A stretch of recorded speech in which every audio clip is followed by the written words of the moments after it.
What is going on, everybody? It is Alex. Welcome back to the channel. We are doing the San Francisco 49ers today. We are finishing up the NFC with this video. Kind of crazy, I know. NFC West is being finished up, and it's actually wrapping up the entire NFC, which is pretty insane. So, the seeds after this video are official. Now, do I regret any of these picks? A little bit. Like maybe there's a couple here, a couple there, where it's like, it's a toss up. Like Seattle, I think that they could have beaten San Francisco one of these times. I think that maybe Dallas could have beaten San Francisco. There's Arizona could have beaten them twice. There's games where I'm tossing it up to a coin, but this is the way it laid out. And right now, with 4 games to go, they are 11-1. Kind of insane.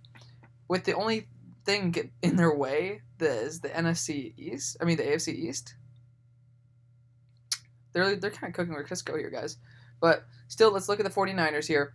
On offense, they have pretty lethal wide receiver core. Brandon Ayuk was a guy who he was one of the first wide receivers I ever saw on tape and was like, wow, there's something special about this guy.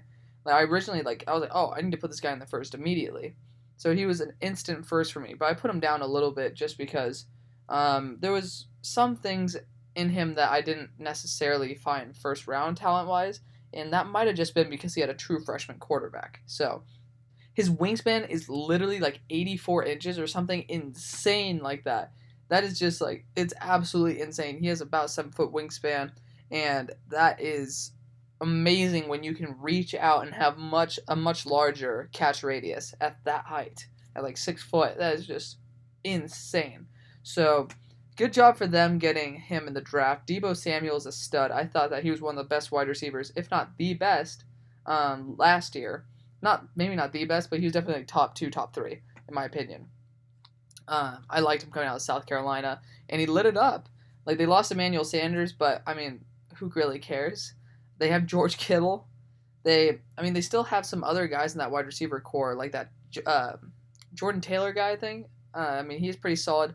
They still have Dante Pettis, if I'm not mistaken, as well. He was lighting it up his rookie year. So we still have a lot of talent on that team.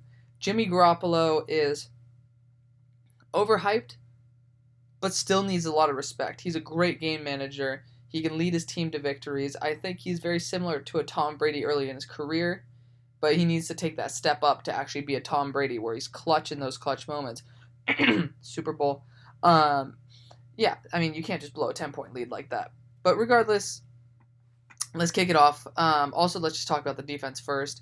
Defensively, they're pretty damn stacked. I thought I think I would have rather gotten rid of Eric Armstead and paid the extra couple million per year to DeForest Buckner. But, I'm not going to complain.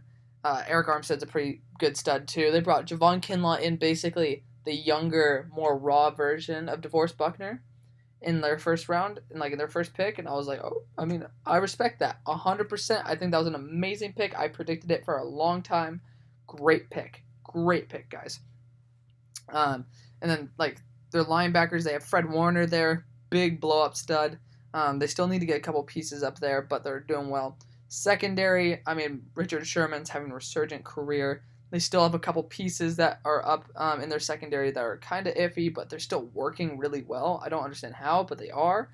And then, overall, this team is really freaking solid. There's a reason why I've given them 11-1. And you know how much I love the Cardinals. So, great team here. So let's jump into the first week. Arizona goes to San Francisco. It's just a normal Sunday game, and it's Santa Clara. Santa Clara is extremely hard to play at, extremely hard. So Santa Clara is. I've been there. It is windy. It is awkwardly humid sometimes. It is a very unique environment, similar to Miami, which people are getting mad because Miami's pulling victories out of nowhere. They're 3-1 right now against some very solid teams. And, Miami is just a very unique environment. And Santa Clara, you look at Lambeau, Soldier Field, and then, in Denver with the Mile High City, that place too. And then Kansas City's kind of like that. But regardless, very unique location, very solid team. This is going to be a very fun match. This is probably the game I'm going to want to watch most of all. Week 1 is this game right here because I love Arizona, and San Fran is going to try to have their resurgent year again, which they could have a slump. They could have a post-Super Bowl slump. But this team is too heavily reliant on their defense and then game managing to have that big of a drop-off. It's not like Cam having super Cam years where he can just completely tank. Jimmy G, we haven't seen that type of stuff from him, so I don't think it's going to happen. Next week, San Fran's going to New York. Sam Darnold's going to win this one. Now, people have been going crazy like, oh, like New York beat Seattle. Listen to me, guys. Sam Darnold is awkwardly clutch and anti-clutch at the exact same time. He goes up against a loaded Dallas team and completely destroys them. And then he goes up against like a middling Patriots who just aren't really doing well, and then throws like 4 or 5 picks, and it just says he's seeing ghosts and stuff. I mean, obviously he's like lost to Miami, he's lost to Buffalo, he's lost to so many teams that like he's lost to a lot worse teams as well. I mean, I can't really pick any off the top of my head, but he is super anti-clutch. When he should be winning, he doesn't, and when he shouldn't be winning, he does. So he's just a very interesting quarterback to look at. I think the Jets are going to win this game, and then people are going to be saying, oh my god, is Sam Darnold the next coming of Peyton Manning or some stupid shit like that. He is not good. He's just awkwardly clutch. But then he also flexes his team over when he's not clutch, when he's anti-clutch. I mean, he's just like a polarized version of Favre, in my opinion. Just like completely can take his team out of a game. Kind of like Jameis Winston, actually. So, yeah, I think that he's going to clutch one out here. This is a huge upset, guys. I'm not saying like, oh, I believe this firmly. I think this is just going to be out of freaking nowhere. Next week, San Francisco going to New York, staying in New York. So interesting. They could actually have like extra rest without having to take a flight. But yeah, San Francisco is way better than New York, the Giants.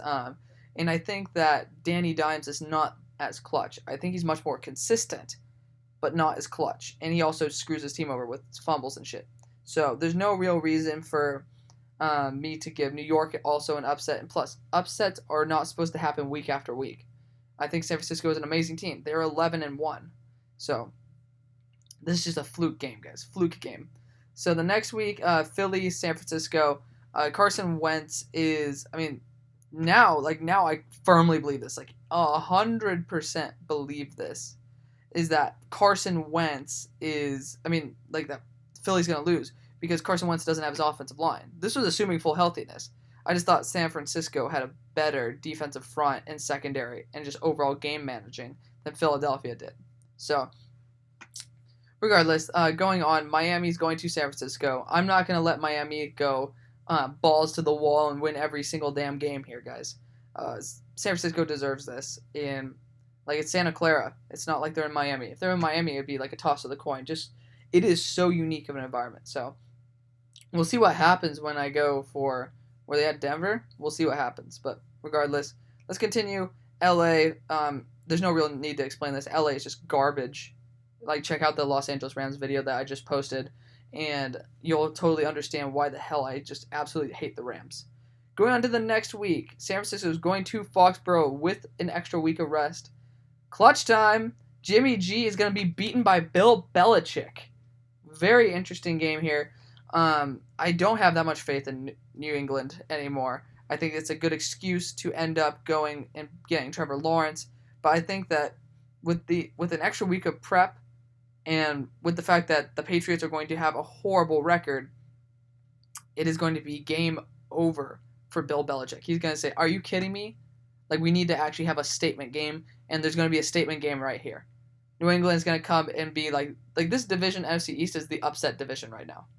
Like, teams that they shouldn't be winning, but they are. And they always have been. Like, Buffalo will clutch out a game randomly here and there, like, in their past, and now they're actually pretty good. But regardless, New England's going to clutch this one out. The next week, San Francisco going to Seattle. Coin toss. Coin toss game here. It's like, I don't know which way to go, but I think San Francisco's D-line is far superior to Seattle's offensive line, and there's only so much clutching that Russell Wilson can do. The next week, Green Bay at San Francisco. If it were the other way around, I give this to Green Bay 9 times out of 10. Green Bay's offensive line is not as good. Their wide receiver isn't as good as the secondary for San Fran. Defense of Green Bay versus offense of San Fran is about equal. I think that's a good matchup, but it's just you're in Santa Clara, the lights are on, and I think Jimmy G is going to want to have a statement game as well. So the next week, they're going to go to New Orleans and beat New Orleans in the Dome. This is going to be an amazing game, but we saw this last year. It went down to a damn field goal, and Drew Brees is regressing, and San Francisco is getting more developed with their raw players. I think that this is going to be the difference, and I think San Francisco is going to take a step above New Orleans here. The next week, we got to bye, and then they're going to LA fully rested. Like, this is the one time they didn't need rest before going to LA, but it's whatever, guys. I mean, LA's crap. They're going to be so overwhelmed. It's embarrassing as an LA resident. The next week, we have Buffalo going to San Francisco on a Monday night. If it were the other way around, I give it to Buffalo, but we are giving it to San Francisco. Lights are on. Josh Allen it's like the lights are on, but no one's home. That's the thing. Lights are on, and then Jimmy G's gonna light it up. Lights are on. No one's home for Josh Allen. So we'll see actually how this division turns out. I haven't even thought about them yet, and they're probably gonna be the last division. So we'll see what happens. But that is the video. Well, I mean, okay, guys, that is the video when it comes to the records. But let's talk about the other stuff first. Gotta slow my roll here, and yeah, I mean, Buffalo you're going to Santa Clara. It's not good. Same thing here, except Washington has even worse offense and a worse defense. So this game could be interesting, but this game is just going to be a shit show. The next week, San Fran's going into Dallas. Is it Sunday night? It's a Sunday night game. That's a great Sunday night game. Dallas is not very good down the line, but speaking of the line, San Francisco's D-line should completely demolish Dallas's O-line. If Dallas gets their center they drafted in the 4th round, I'm trying to think of his name, Tyler Biadasz, if he turns out to be a Travis Frederick type, this game might be able to flip because Dallas is very explosive. I think, this is a hot take, Dallas would be better off with Andy Dalton this season. Less drama, more cap space. They could probably bring in a couple dudes from free agency who are still out there. Jadeveon Clowney would be interesting. And I think that they would be better off. But this is not part of the video. San Francisco is just going to beat Dallas in their dome. The next week, San Fran's going to Arizona. Arizona is an amazing team, and they are going to beat up on San Francisco because San Fran's going to be like, huh, dude, I'm like, what? I'm 12-2. Like, you think that you're going to take me on? Arizona's going to be like, fuck yeah. We're going to take you on, and we're going to take you down because it's in their home. They're in a dome. It's not Santa Clara. And this team's amazing. Super Bowl ready. Like, two of these teams in this division, the Cardinals and the Niners, are Super Bowl contenders. I mean, I like Seattle, but Russ can only do so much. So, yeah, these two teams are Super Bowl contenders. That's why I love the idea of watching these games. And then lastly, you're in Santa Clara against Seattle. Russ can't be clutch enough at his own home, let alone in Santa Clara. It's not going to be good for him. It's going to be ending the season on a sour note, even though they're probably going to make the playoffs. So let me know what you guys think, guys. Like, there is a couple juggernaut divisions in this NFC. As we can see, we have 13-3, 13-3, and 11-5 here. And then up here, we have 13-3 and 12-4. And even here, 12-4 and 11-5. So there's some damn good teams. New Orleans isn't even making the playoffs at 11-5. I mean, you guys may say, oh, well, I mean, that's not very realistic. But I mean, the only times I could ever see things like going differently is like the Giants having a better record or maybe the Eagles. Like, I just can't see that much changing. I'm a huge fan of Arizona, and then I think Seattle is there's upset games. That's the only reason why these teams aren't like juggernauts. Like, this is the way it should be going. So let me know what you guys think. Obviously, there's a lot of polarization apart from in the NFC East, but I mean, it could happen. I mean, anything can happen. So we'll obviously update this as soon as we get right up to the season. We see all the injuries, and then we can predict, oh, maybe these guys aren't going to be healthy down the line. So thank you guys so much for watching. Hit that like button, subscribe, turn on those post notifications because I post every single day, and I thank you guys so much. We're at 35 subs. Let's keep racking it up. You guys make these videos so much more worth it than it would be if you guys didn't participate. Thank you to Camel Wolf and then everybody else who has been commenting in this comment section. And I'll see you on the far side.